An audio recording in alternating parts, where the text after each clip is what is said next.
Call our meeting to order. Please stand and join me in the Pledge of Allegiance, followed by a moment of silence. Pledge allegiance to the flag of the United States of America and to the republic for which it stands, one nation, under God, indivisible, with liberty and justice for all.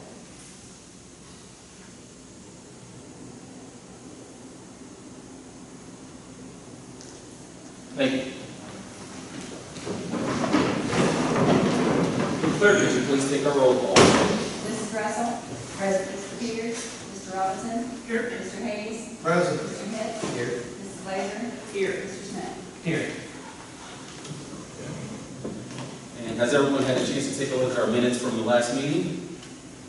All right. Any changes or corrections? All in favor of approving the minutes? Aye.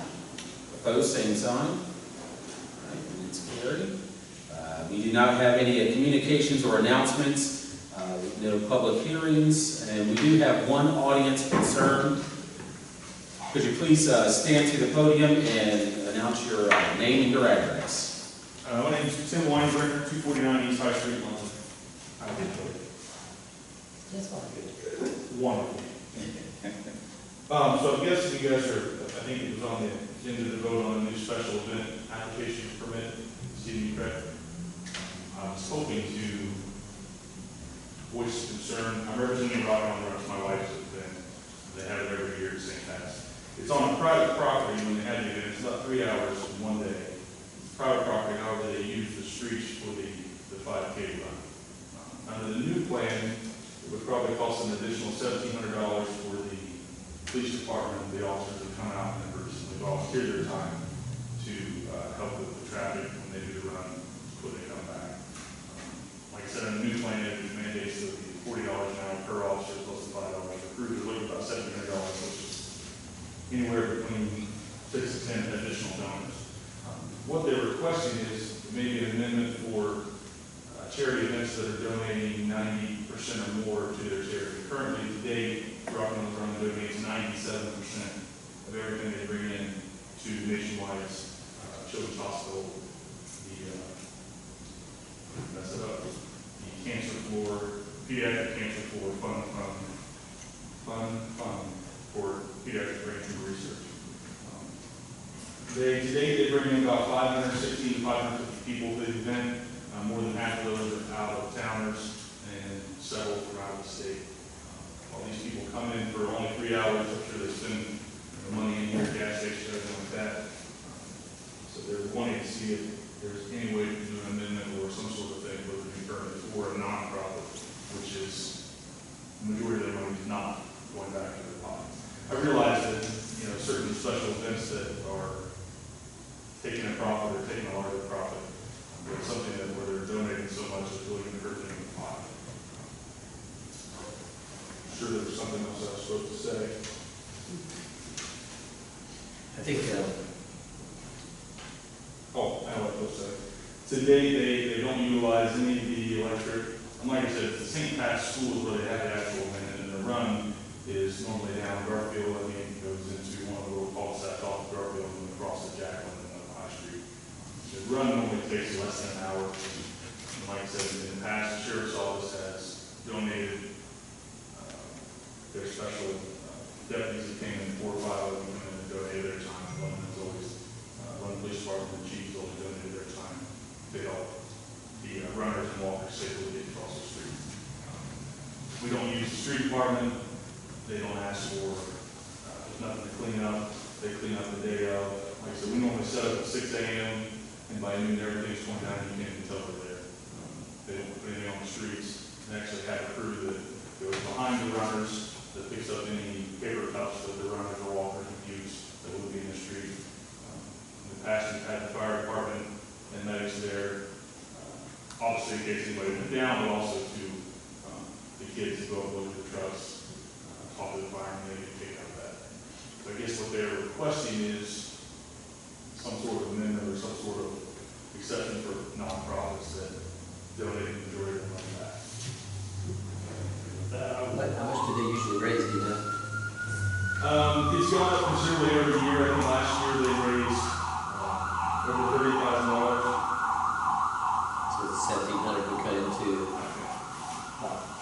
Right, yes. So that would cut their contribution to the charitable event, or charitable. Yes. And like I said, the only thing they hold money back for, is if they don't get enough sponsorships for the medals, they could be participants with the t-shirts that they get. Nobody on the board is taking any pay from that, and it's 100% volunteer. Nobody gets money from it, there's no salary cap at the top or anything like that, so.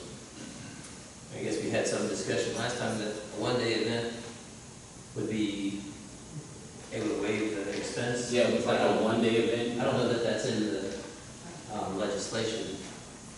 So the- Yeah, it says it has to be more than one calendar day. Yeah, so But like. I don't see anything about the police department.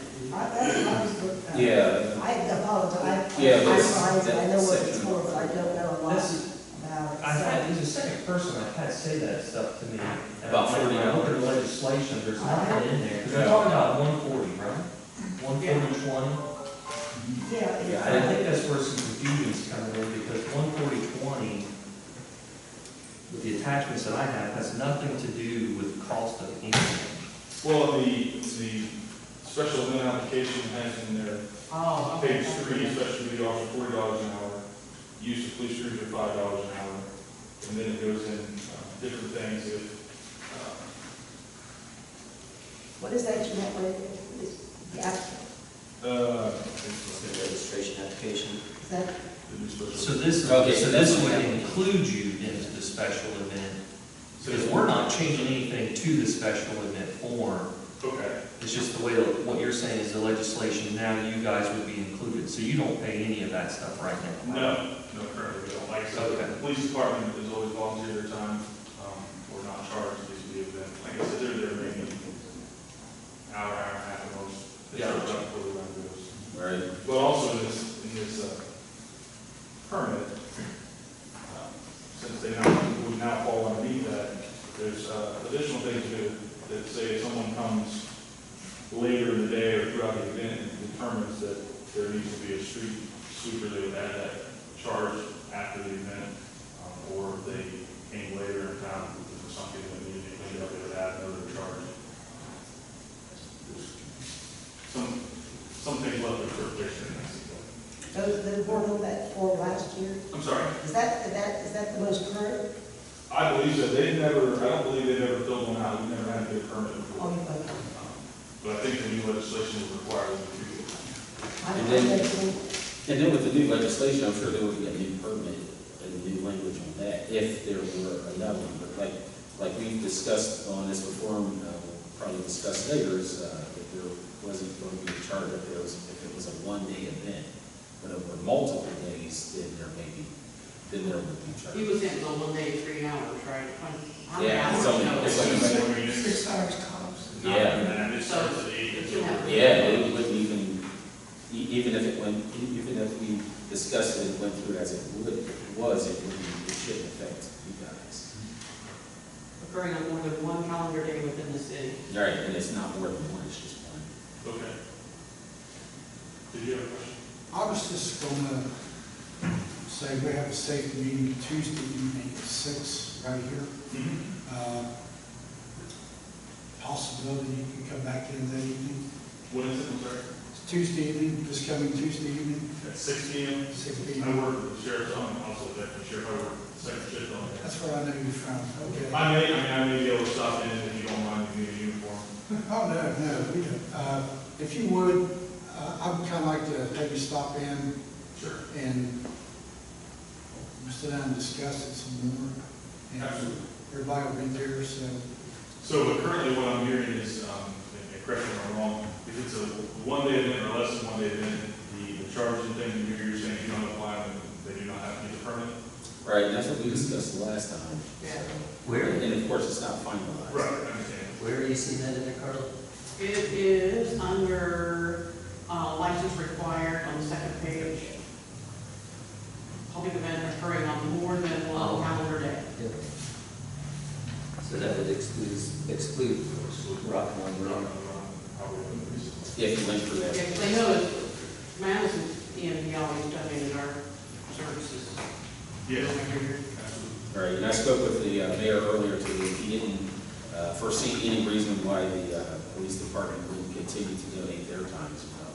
No, I spoke to Sergeant Cox briefly about these, and I didn't know if there was labor contract problems with them. Being from the sheriff's office, I didn't know how that works in that line. He said on their end, it didn't appear to be anything like that. He wasn't sure if the chief had mentioned anything about it, but he saw it. Do you think you guys have any plans to go multiple day, or? No. Or just gonna stay one day? Trust me, one day. Yeah, a lot of mistakes, and I'm sure. No, this will never be a multiple day event. Okay. Like I said, it's over, we start at 6 a.m. and we're out of there, the race starts at 9, we're out of there like 11:30. So, forward to keep these meetings. And it is a pretty awesome event. I've seen in the past year or so, it's getting even more publicity. It's like, it's really catching on Catching on. for London. So it's a really good thing too, you know, the donation with your, you know, the brain cancer and everything. That's, it's pretty awesome that you guys are, and especially with the percentage that you're actually donating, because I know a lot of those organizations, they'll keep the majority of it, donate, you know, 10, 15% or something like that, so it's. Currently, they're donating 97 cents on every dollar that's taken. Wow. They don't have, no changes, no plans to change their bylaws require them to do that, and they set up for a reason, so. Do you know when the, or I guess, when the final language for the new legislation comes out, will that be posted prior to the vote, or? Well, I think because this is going to be brought up in our meeting tonight, so we'll discuss that a little further when we come to that legislation. So nothing should be changed unless someone decides to amend it. Okay, fair. Yes, but it should be. You're suggesting to possibly amend it for charitable events that contribute more than 90%, to having these fees I waived? originally was, but having heard Ms. Blazer talk that it already exempted the event.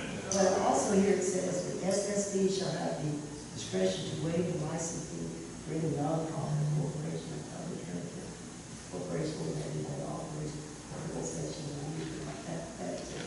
So even if they did get a two-day, We have maybe the this. service director could still just say, hey, we're not gonna charge them. So it sounds like you guys have built the back doors in there that are strong. We don't want to Never discourage. tried this first. Well, thank you very much for coming out tonight and doing your concerns. No problem, thank you for having me. All right, thank you. Okay, on to our committee reports.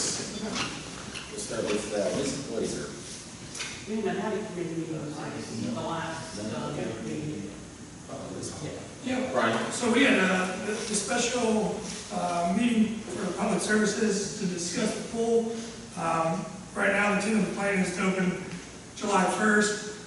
I know the rules should be posted shortly on the website. I know the mayor has posted on Facebook of the new rules that we'll have to abide by with the county, the state, and the rules that we've come up with.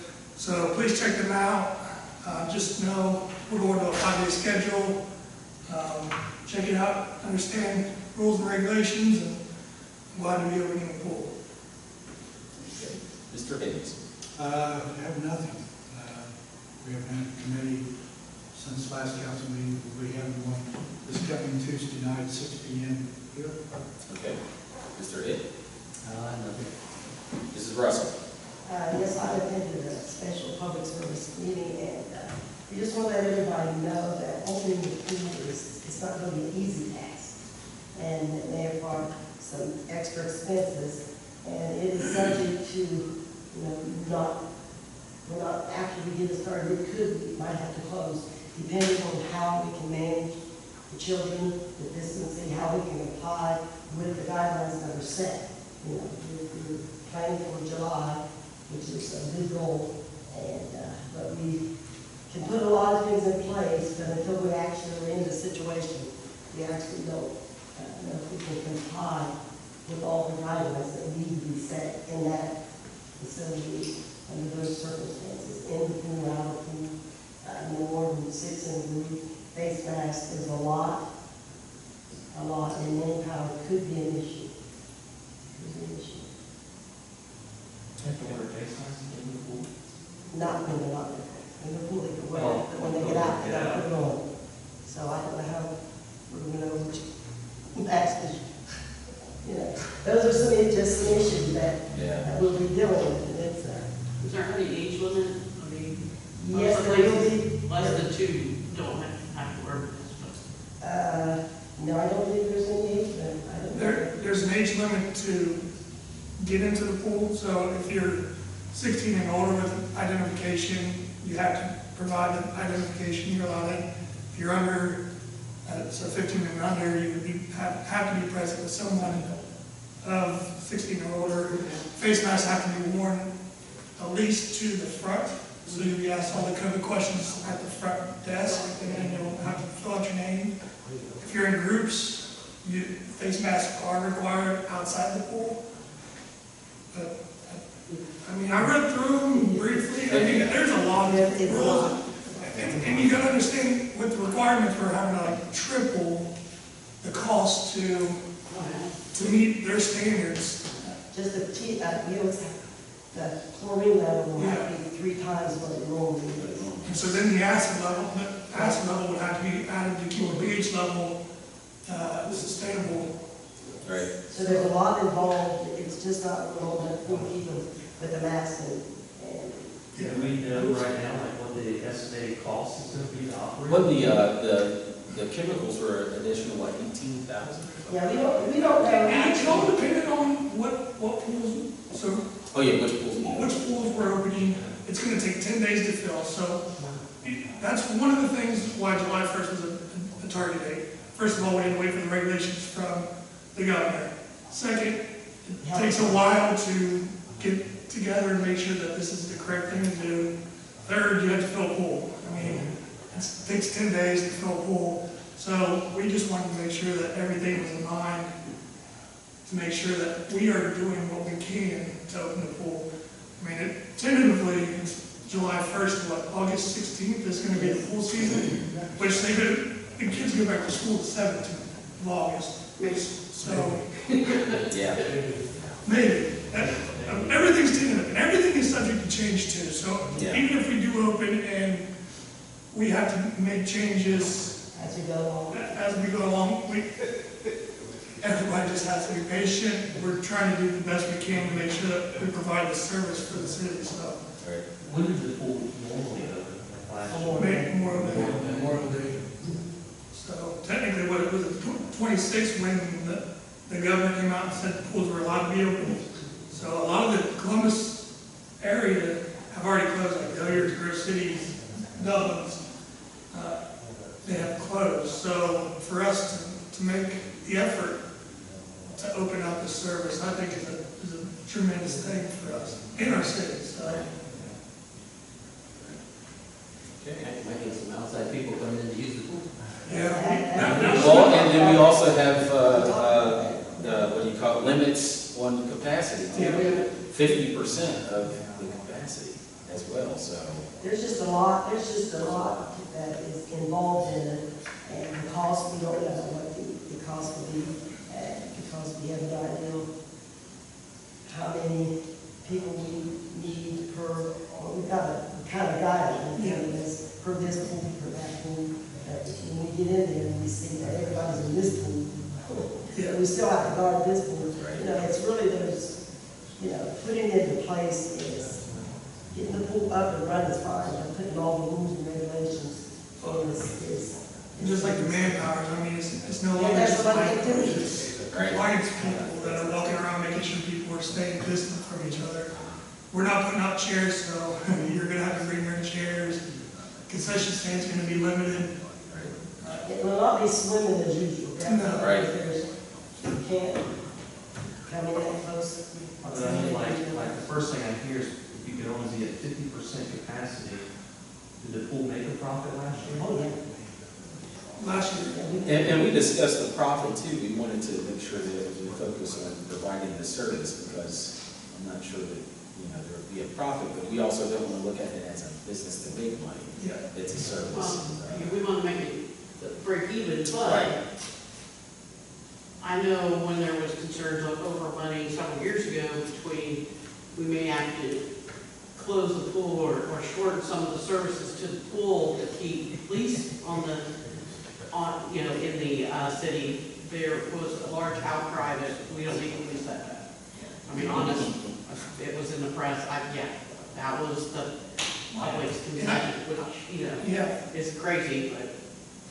with the cost, we're cutting down 2 days also, so we're cutting down man hours, we're cutting down the amount of chemicals that we'll have to add because of people walking in and out of the pool. So I mean, and then I think Correct me if I'm Wednesday Wednesday to Sunday, to Sunday. and I think we're even kind of shortening the hours, it's only noon to 7.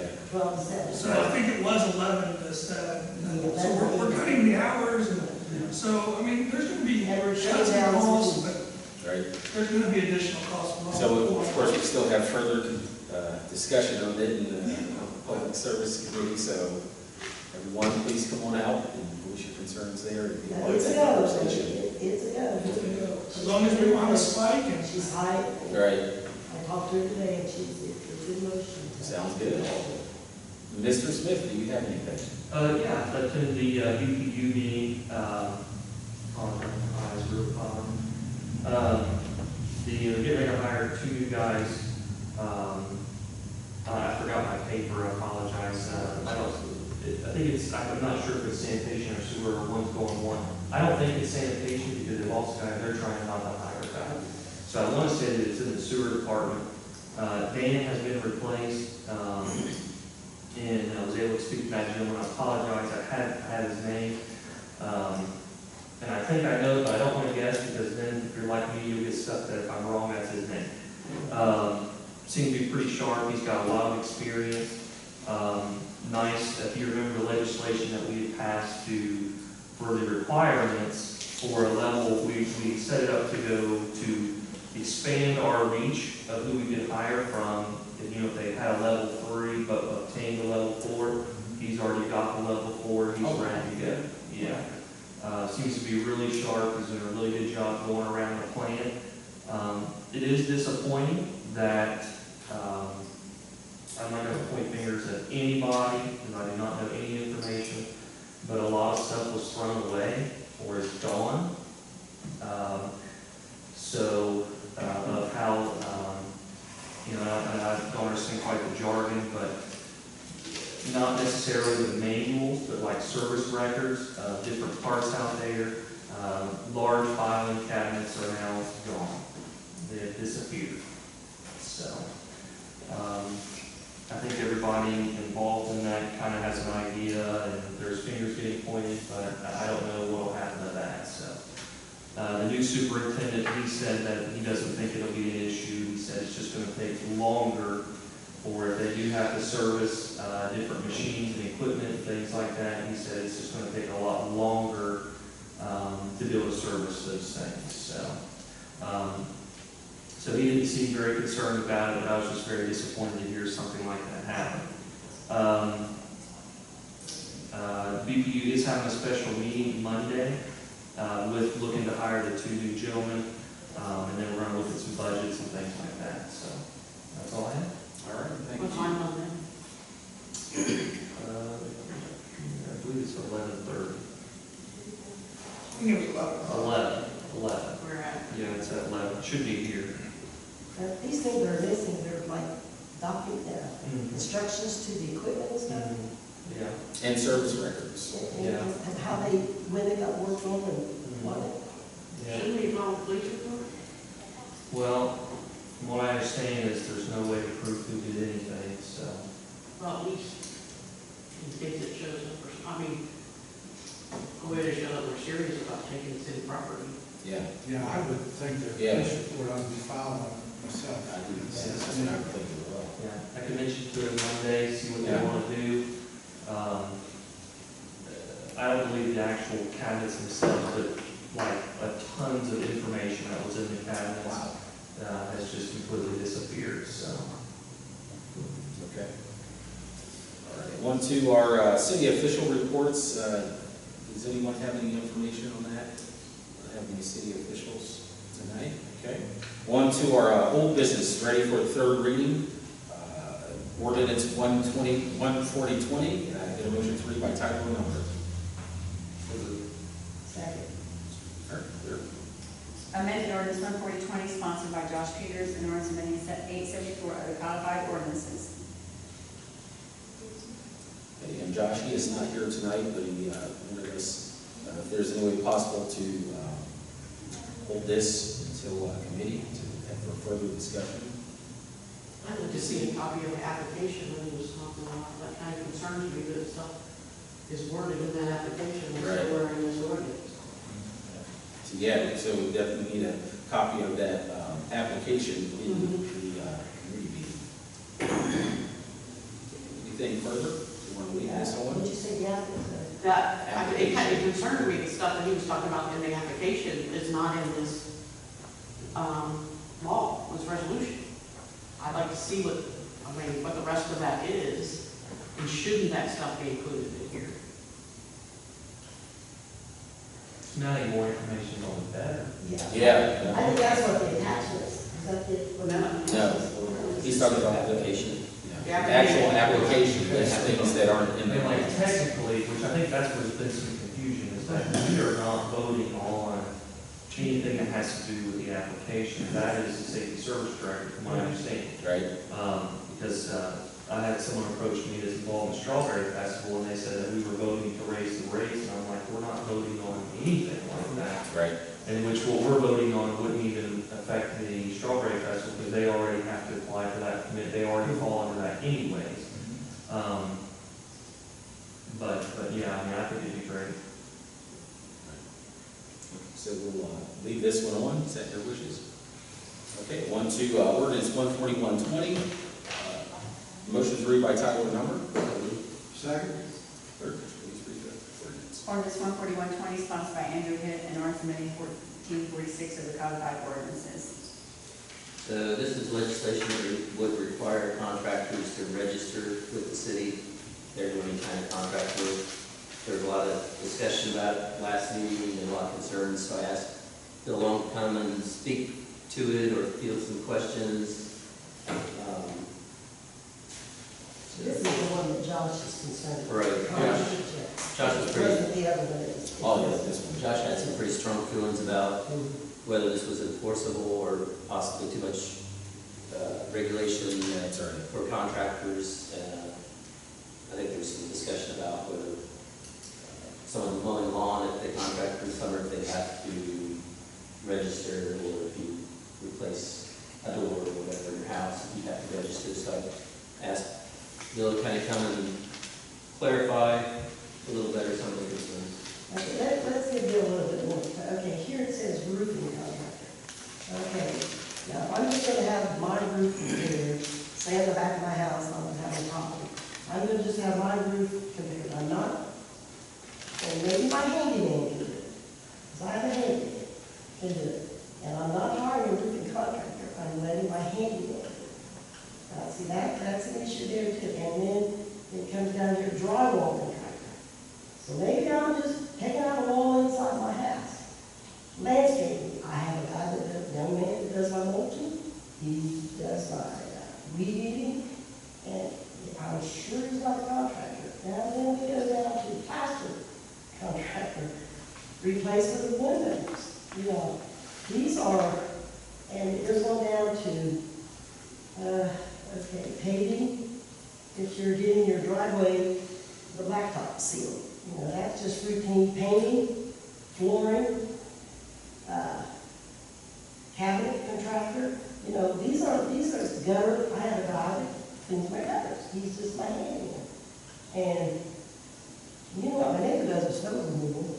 I believe it's the list that it's just a little bit too in depth. You know, it's invading in what I do inside my house. Well, if I want to put a kitchen floor down, I'll put a kitchen floor down.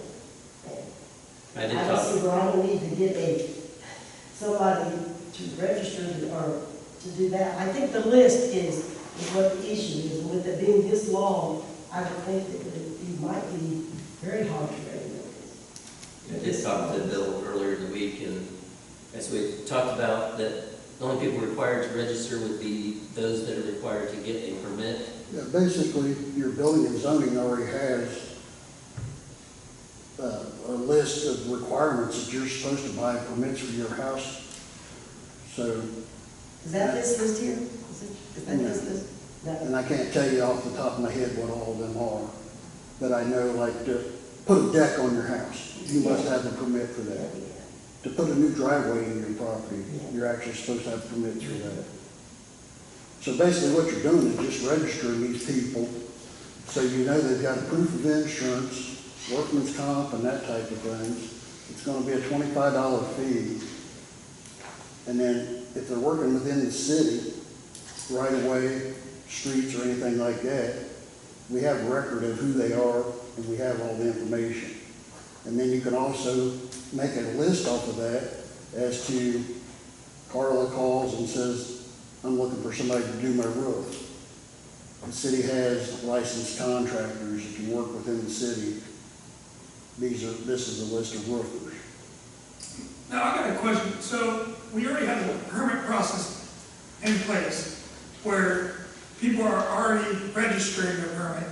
How come we, You're buying a permit. You're not registering anything. You're just buying a permit. but I understand that. What I'm saying is, where's the bookwork on that? Because that's where I've kind of understood is we're trying to find a tracking record of it. Why isn't it being done now?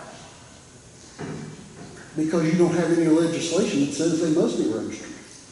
Talking about two No, different types. he's talking about. Two different types of permits. I'm just So saying, like we had if to you buy have one. work done, yeah, like electrical work, yeah, you have to have a permit, or your contractor has to give you a permit.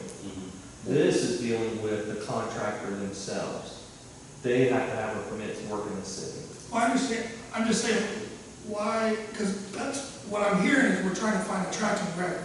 And this basically would be the tracking record to go with your permits. This would be done through the building and zoning department. Well, I understand that. What I'm saying is, why isn't it being done now? People are still buying permits now.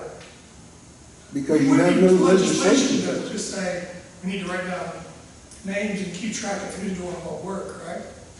Right, if they're already getting a permit. So well, I think, So- okay, say I'm gonna put a deck on my porch. So I'm gonna if put a Brenda's deck on- putting a deck on her house, Brenda goes buys the permit.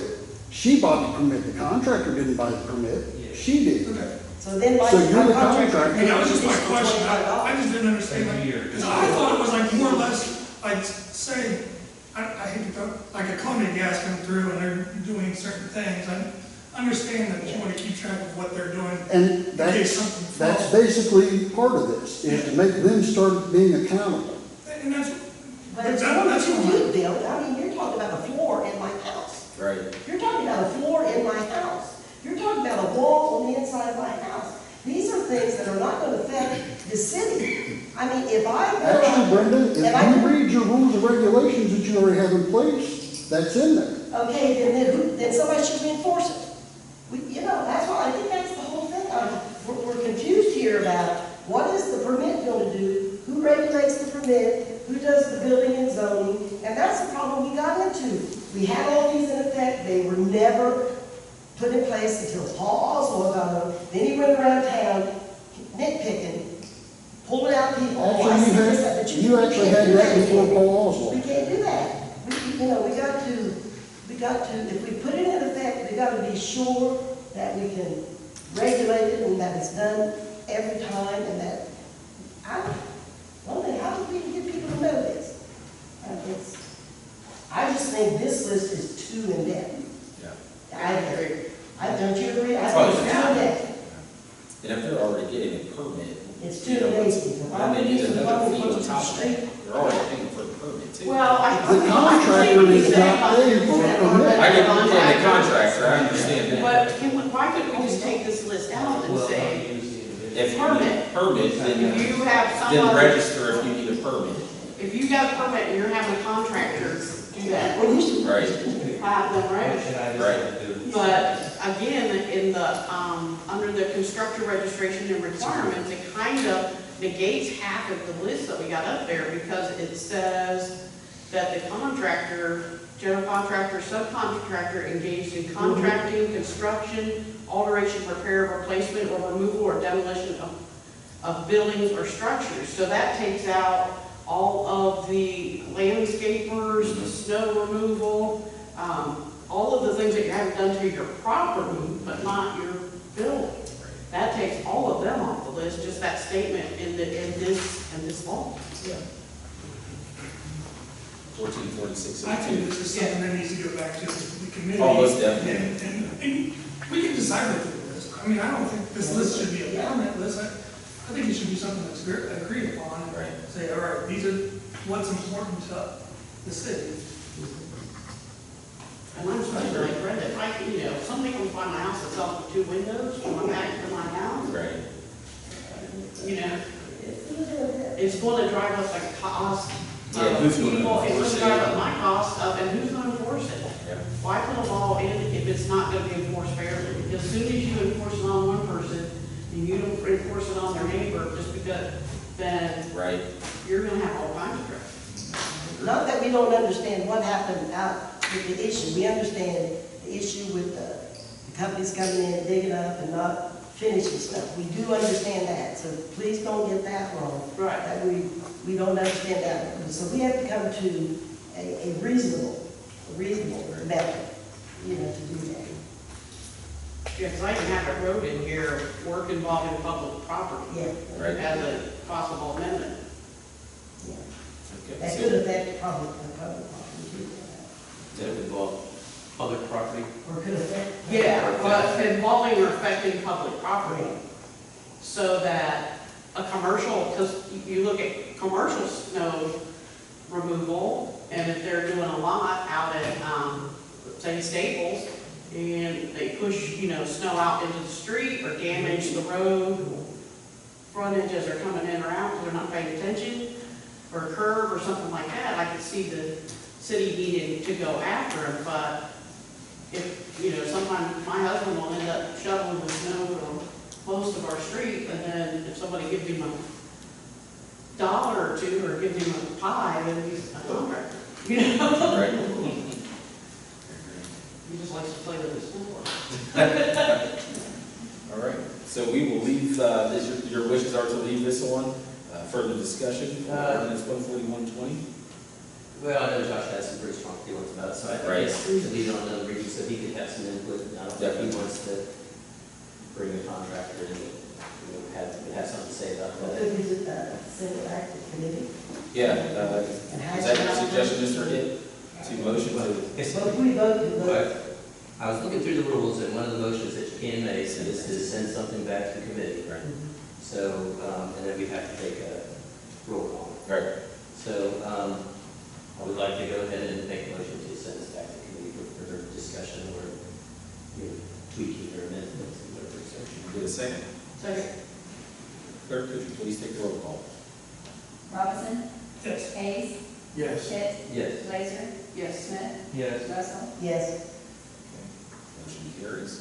On to new business, ordinance 14720. Before we go to new business, I was gonna ask about Mr. Carter.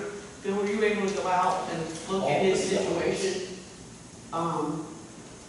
With his sewers, they were supposed to come to you and let you know about his issues that he's having of flooding. And he was told by his plumbers that it's a city problem. He lives here on, I know where Mike 142 lives. Yellow House. I knew where Mike lives. But I have not been out there, but I can tell you now. When you get a 6-inch rain, your city sewer system floods. Right. It cannot get to, the plant can handle it, but it can't get to the plant fast enough. One thing that used to be, which is not allowed anymore, there used to be called bypasses in the sanitary sewer systems. We actually had one right out here, and there was one above Mr. Carter. So what would happen was once the city sewer system started backing up, then it would flow to the creeks. That is no longer a legal connection within the state of Ohio. So as you find them, you have to remove them. So over the years, we've found them, they've been removed. So that just, of course, loads your sewer system more. So he hasn't contacted you at all? No. Maybe we can pass his address along to Bill so he can take a look at it. Because my understanding was that Joe was gonna, Well, he was supposed to come to BPU, he didn't. oh, he didn't. No, and then I talked to the new superintendent, just to bring it up to him. And he said that is one of the things that he's going to look into. We're not showing, well, I don't want to misspeak, but he's going to look into everywhere basically to see if we have blockages and things like that. But it's still, as of right now, the information I have, it still goes back to our city sewers can only handle so much rain. And that's just, it can only handle so much. So unless we started completely gutting all the lines, put larger lines in, there's nothing that as a city they could do. But still doesn't hurt, make sure everything's right. So, I think we just gotta show that we're trying. Exactly. Yeah, we'll get to it for him. yeah, I mean, it's horrible. I went through it and it sucks, man. It sucks. Okay, now on to new business, ordinance 14720, a motion to read by title or number. So moved. Second. All right, clerk, could you please read the ordinance? Ordinance 14720, sponsored by Rich Hayes, an ordinance vacating an alley. This is the alley behind the firehouse, runs between 4th Avenue and Walnut. We have some closures here, petition to vacate it. When the paperwork on it's been signed off on. Have a picture of it here. And we have Board of Public Utilities, they have no objections to it. And we also have Ohio Edison overhead lines, facilities exist in the alley, do reserve easement rights on the above vacation and offer the following comments. Those are the comments that are on there. And we have water superintendent, have no objections to it. And have talked about public hearing on it. 3 readings. So we're on the 18th, in 2 weeks. That would be the 18th, 6/18. That's it. Fire department, do they know about it? Because it seems like it would be good.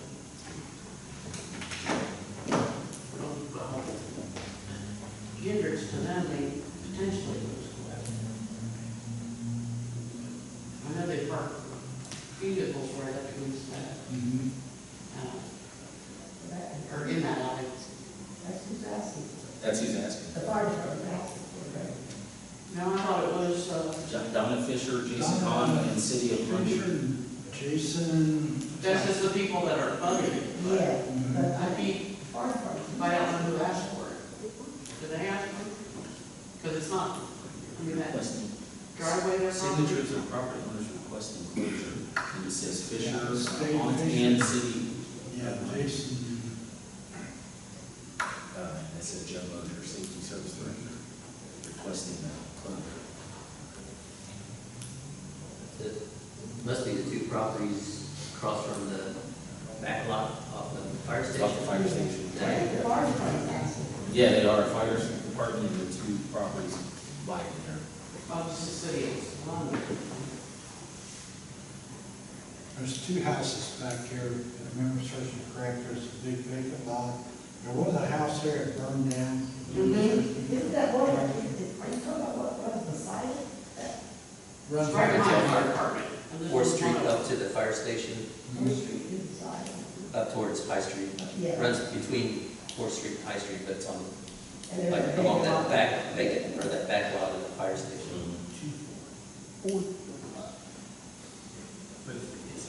It's, the alley is actually the alley right here, Right where, from 4th to High.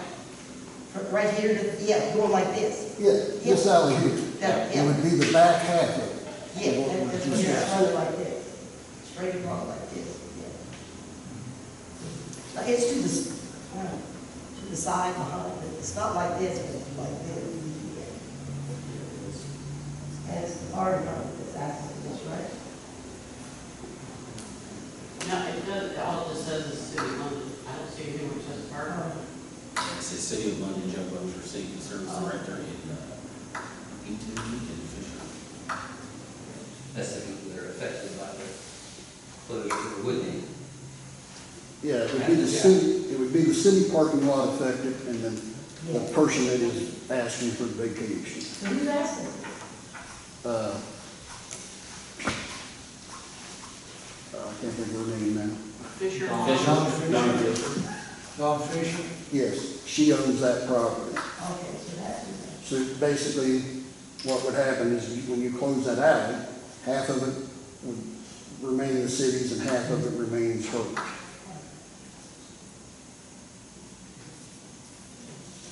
Okay, so we'll have a scheduled public hearing for the 18th, June? July 2nd. July 2nd? Yeah, three readings. Three readings. So 7, 2. Okay. All right, any further discussion on the alley vacation? All right, on to round table, Mr. Smith. All right, Mrs. Russell. Okay, Mr. Day. Thank Bill Long for coming in and fielding questions about the contractor registration legislation and his input. Thank everyone who's listening out there in the virtual world. Yeah. All right. Mr. Hayes? Thank all of the city services, the employees of the city, good job, keep up the good work. Thank all citizens for being patient.